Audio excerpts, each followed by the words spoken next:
Okay, so today we are all about the hips, right? For the first thing we're going to talk about is basically not allowing your hip to get covered and realizing it is like a danger, just no different than shin on thigh, or any time that you see someone's arm past your elbow line, can you pull your elbow back, right? Limited success, right? We know that people are in danger, right?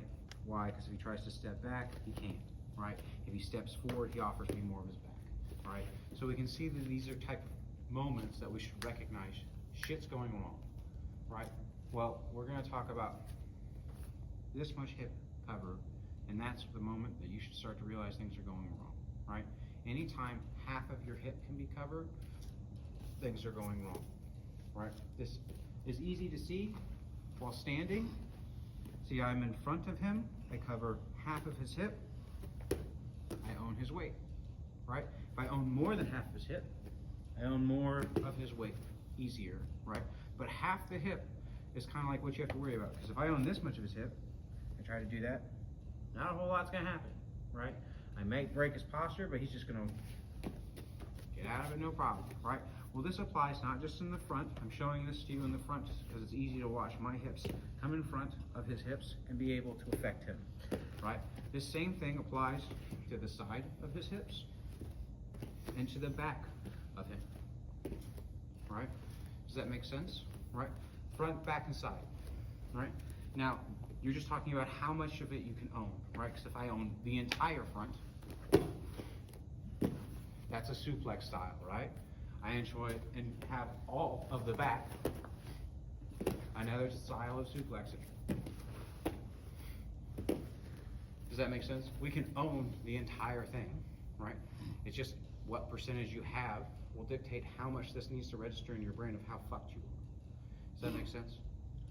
Tracking so far? On a scale of 1 to 10, you're fucked. Yeah, okay, so we can see that standing. Makes sense, right? Can you go supine for me? Okay, he puts his feet in front of me, right? This works. Put your feet in front of me. You're on his hip. I'm covering half of his hip. Does that make sense? If he tries to put his feet in front of me, he can no longer effectively use the hip because I'm covering and owning it, right? What is this? I'm covering the hip, right? I want you to just look at how many positions, right, that you're going to go through and how many moments that someone owns your hip, and that is the deciding factor of how this roll goes. Does that make sense? Okay, that's the first thing I want you to do. Go play.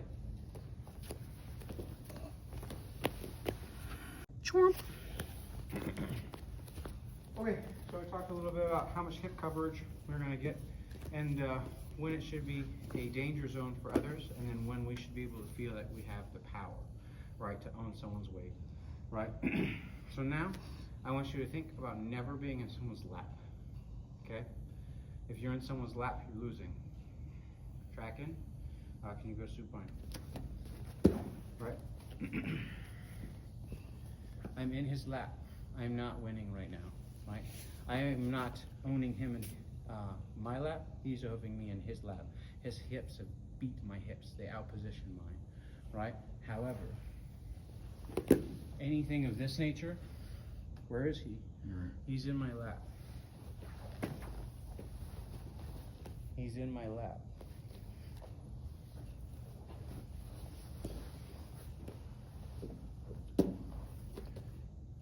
Seeing it? Okay. Don't be in people's laps. Can that be summarized as just your hips being, I guess, like above? Has to do with a lot with being able to pay attention to where the hips are, doesn't it? Yeah. Right? So my ability to cover his hips and have the ability to move mine, right, has a great value. Right? And if we translate this to standing,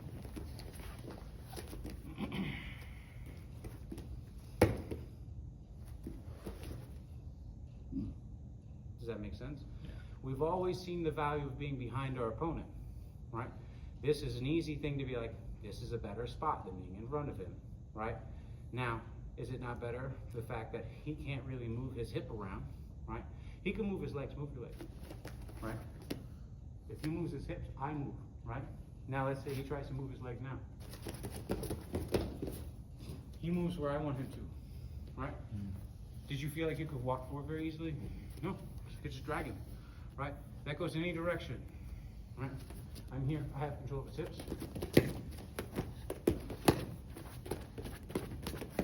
Does that make sense?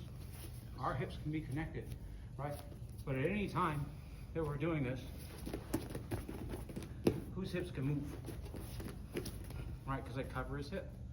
Now, that being said, how much you cover someone's hip directionally, right, can imply what you're capable of doing, right?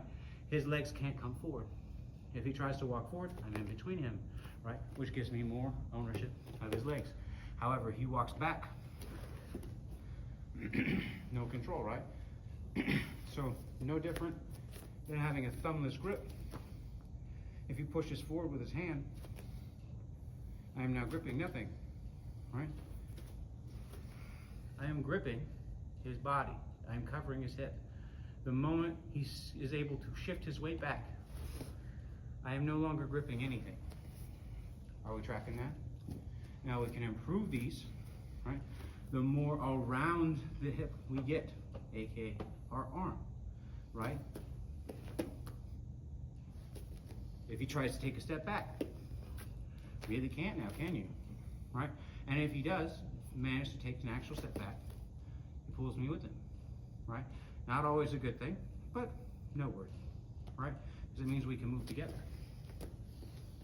Does that track? Understand it? Perfect. Okay. So, I just want you to pay attention to where your hips are and don't be in people's laps. Tracking? Let's go play.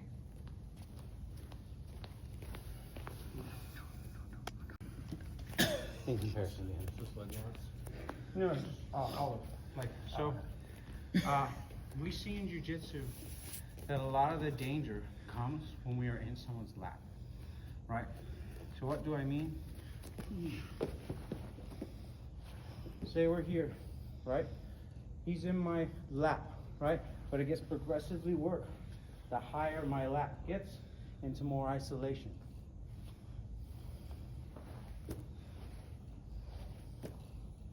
Right? Now, we see how it works in the guard, right? Now, same thing in the legs, right? What is this? He's in my lap, right? Let's say I lose truck, and we just go into a leg lock because he's like, oh, I'm gonna squirrel up, right? He tries to face me, right? And I either go top side leg locks, right, where he's still in between my lap, right, or I swap, and I go into saddle, right, still in between my lap. 50, right, still in between my lap. Don't let your limbs get in between people's laps. Don't let your neck get into people's laps. Does that make sense? Okay. Easy way to remember that, right? A lot of submissions come as soon as this gap. You start closing off your special spaces, right? We don't let people in these spaces. These are no-nos, right? In grappling, we don't want people to establish gripping in these spots, especially not connected. Does that make sense? Okay? So if that happens and you're in someone's lap, it's a very powerful position for them. So you need to move. Make sense? Okay, now that we have that general premise, right? I want you, as we move around this next one, to never have your hips on the floor. Okay? I want you to watch how hard it is to keep you on the floor if you just never have your hips on the floor. Note, I will have a caveat to this. Your head and shoulders are connected to your ass through a spine. You cannot leave it behind, right? And you also can't leave your heel too far away from your body, because it, just like everything else, is a lever point, all right? So if he wants to get up, because he doesn't want his hip on the ground, right?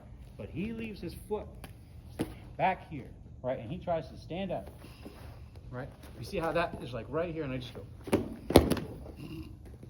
Where does his hip want to go? Back down. Right? It has no control, right? It's super easy to affect, right? He turtles, right?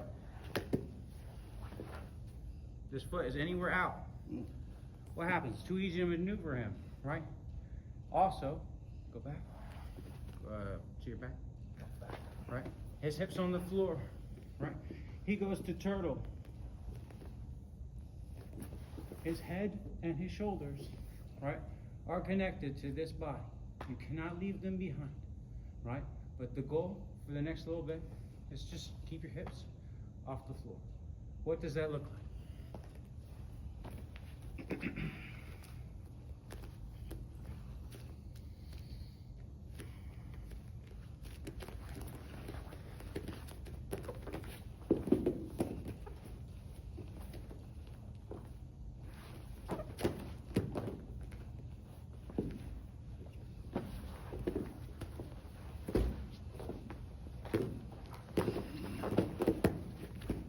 Scramble.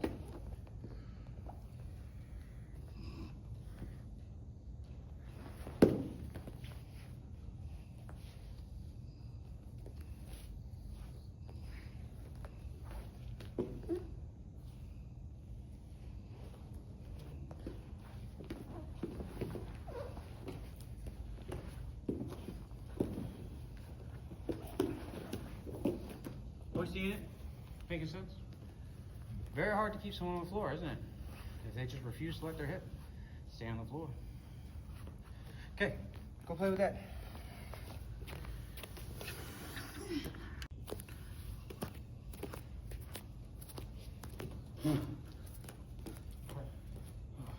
We see the importance of how much we want to dominate the hip, right? Well, sometimes covering the hip, we don't have to do at the hip, right? If he wants to turn to face me, and I have something like this, how effectively can you turn to face me? No. Ergo, I'm covering one of his ability, right, for his hips. And if I pull this leg, I have covered that much of his hip, right? We can see this effect standing, right? As I'm talking like this. We see it on the ground, right? He's on the ground, no, sissy, right?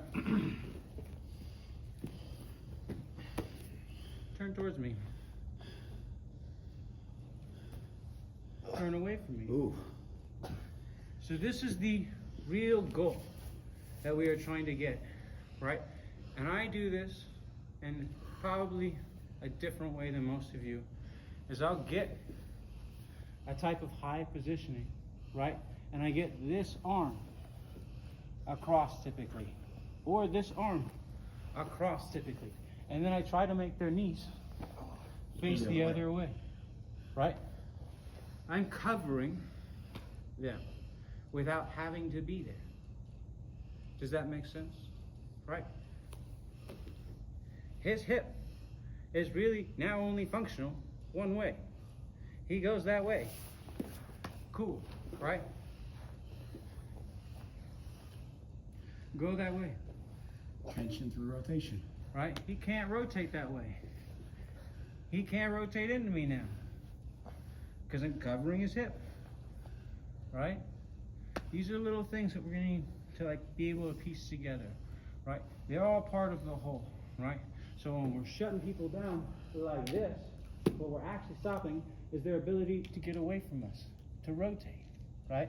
So now he's just got to fight me, force to force, as I crawl up.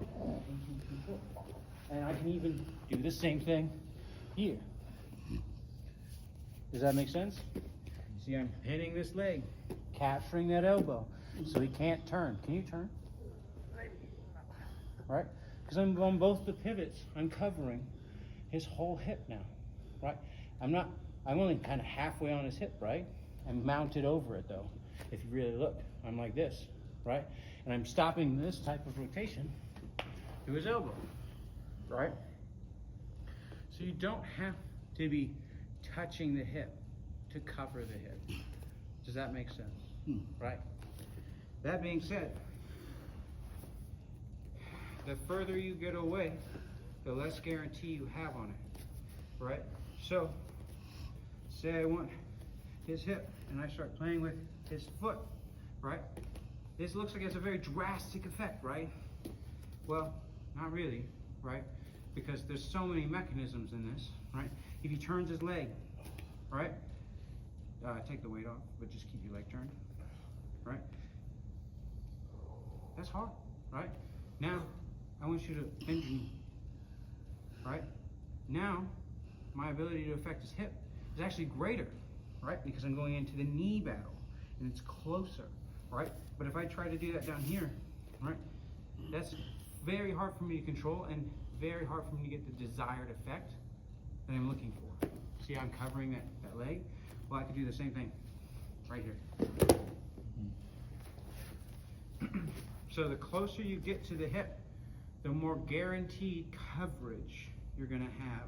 And the further away you get, right, the less, right? This is a great big fulcrum. And it's nice, right? And we can use it for a ton of things. But if I told you I was controlling his hip by holding his foot, you'd think I was silly, because you would be right. Lay down. If I hold his foot and he decides he wants to turn, he's got a bit of motion in there, doesn't he? Right? Now, I can absolutely hold his foot and prevent him from turning. How do we do this? Do you want to turn? Right? Remove the incentive. It's not as part, I'm putting it at a point of rotation, right, already. So it either incentivizes him to turn one direction, right? So let's say I was trying to pass his guard and I simply did this, right? He's gonna wanna turn, right? I'm not saying I'd break his ankle, because you might, but you might not, right? If I'm here and I'm like, I'm gonna turn his leg, and he's like, I'm gonna just rotate it, right? And he tries to rotate. I'm not stopping his hip, am I? Right? But now his hip's at a point where it can't rotate anymore, right? Because I'm in it, right? But let's just say, right, that at this holding his foot, right? And he can keep going, right? Because he can. So like, this is not to say you can't control a hip through a foot. There's just less control and guarantee. Because I'm now controlling your hip, am I not? Right? Because there's too much tension in his hip for him to effectively use it, right? Now, further you get from it, the less. So if I was able to play the same amount of force right here, that you feel, don't you? Right? This type of hip lock, right? If I get deeper into it and I do something like this, he feels those, right? So the closer you get to it, the more you're actually covering it. But you do not have to be on the hip to cover a hip. Does that make sense? Do you all want to play with that? It doesn't really matter. It's just more of a gee whiz. This seems straightforward. I agree, but this whole concept is very straightforward. It just plays a lot of bigger things, like don't be in people's laps. That sounds super generic, but a lot of arm bars, triangles, and everything like that, back chokes, right? They all happen because you're in someone's lap, right? So like if I tried to choke you from the back and I didn't have you in my lap, I just had my chest touching you, right? Your ability to escape is so drastically higher. Does that make sense? Now, that being said, meh, you know, do as you will.